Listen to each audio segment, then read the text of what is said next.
The death toll continues to rise after catastrophic flooding swept through southeast Texas. The remnants of Tropical Storm Imelda are being felt in North Texas and Oklahoma. The storm dumped more than 40 inches of rain in some areas that are still recovering from the devastation left by Hurricane Harvey 2 years ago.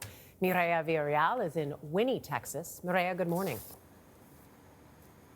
Well, good morning. You know, 5 deaths so far have been linked to Imelda, including a 47-year-old that was found in a car that was submerged in these floodwaters. So the good news is some of this water is starting to recede. The road right next to me, this was impassable a few days ago, and now things are getting better. But there is still a lot of floodwaters, as you can see here, in people's front yards and inside their homes. Officials are hoping over the next few days that some of this water will recede even more, allowing them to get a better count of how many homes, businesses, cars have been flooded out by this massive storm. Floodwaters sweeping over entire neighborhoods in Houston are forcing homeowners to still keep their distance. Major highways across southeast Texas filled with water, leaving drivers to navigate through treacherous conditions over the last few days. Harris County officials say hundreds of people were rescued from their homes when a bayou near Huffman became swollen with floodwater. Rescue crews continue to monitor those areas as conditions improve. Strong currents ripped barges loose on the San Jacinto River and pushed them into multiple bridge columns, forcing the shutdown of a major freeway until divers can inspect the damage. There is no pollution or breaches within those barges, and those barges are being moved.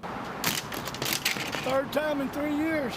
Mountains of soggy mattresses are the latest lawn ornaments in Beaumont as the cleanup begins. Enemencio Gomez says he had roughly a foot of water in his house. Literally everything's wet. The water came in very quickly, so we didn't have time to salvage many items. 25 miles west in Winnie, people were still being rescued from their homes Friday. This is the second time in 2 years we've gone through this. Total loss of everything. Water is invading every part of Dennis Nation's home. Is this worse than what it was like 2 years ago?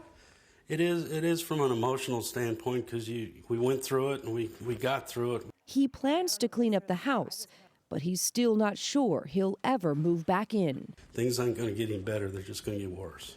It's heartbreaking.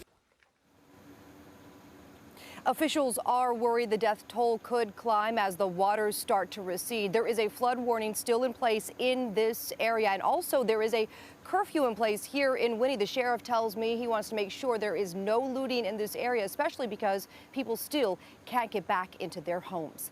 Michelle? Mireya, thank you so much. And so many of those areas never got back to normal after what happened a couple of years ago, the homes, the area, and now this, trying to figure out what to do next. All right, Jeff, thank you. Meteorologist Jeff Berardelli is here with the latest on what's left of Imelda and the rest of the nation's weather. Jeff, good morning. Good morning, Michelle, and good morning, everyone. So we're looking at a large map of how much rain fell during Imelda. And wherever you see the white, that's about 20 to 30 inches of rain. So it extends from Houston all the way to the border of Louisiana and Texas. This is immense. To give you some perspective, it's the size of Connecticut and Massachusetts combined. Now, I called Dr. Curry Emanuel at MIT. He's an atmospheric scientist that studies these type of events. He says the probability of an event like this happening back in the 1980s and 1990s was 1 in 700, but now, because of a warmer climate and climate change, it is a 1 in 100-year event. So climate change is making these types of events, more extreme events, much more common. So Imelda's moisture is moving northward. As it does so, it's moving into air temperatures in the 70s and 80s today, and that's colliding with an invasion of winter across the Rockies, temperatures in the 30s. That collision causing a lot of showers and thunderstorms and severe weather later today in Kansas, into Missouri, also into Iowa. Tennis ball-size hail, wind gusts up to around 70 miles an hour, so watch out for that. Now, because Imelda's moisture is kind of part of this system, we're going to see about double the amount of rainfall we otherwise would have. A swath around Kansas City, Quincy, Des Moines, Chicago could see 2 to 5 or 6 inches of rain. Watch out for flash flooding. The rest of the country, guys, looking pretty good. In fact, the first day of autumn is on Monday. Enjoy the rest of your weekend and our transition to autumn. Last official weekend of summer, Jeff. Thank you very much.